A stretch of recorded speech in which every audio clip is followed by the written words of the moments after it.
ఒకసారి ఒక చమురు వ్యాపారికి ఒక కసాయి వాడికి చాలా పెద్ద గొడవ అయిపోయింది. విషయం తేలక ఇద్దరూ బీర్బల్ దగ్గరకు వెళ్లారు. తగువు తీర్చమని బీర్బల్ని అడిగారు. అసలు గొడవ ఏమిటి అని బీర్బల్ అడిగాడు. అప్పుడు కసాయివాడు ఇలా చెప్పాడు, నేను మాంసం అమ్ముకుంటుంటే ఈ చమురు వ్యాపారి నా దుకాణానికి వచ్చి చమురు పోస్తానన్నాడు. పాత్ర తీసుకురావడానికి నేను లోపలికి వెళ్ళినప్పుడు ఇతను నా నాణాల సంచి తీసుకుని అది తనదే అని గొడవ చేస్తున్నాడు.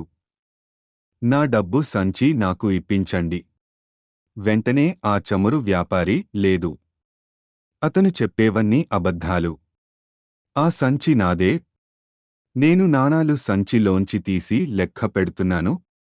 అది చూసి ఇతను దురాశతో నా సంచి కాచేయడానికి ప్రయత్నం చేస్తున్నాడు. న్యాయం చెప్పండి అన్నాడు.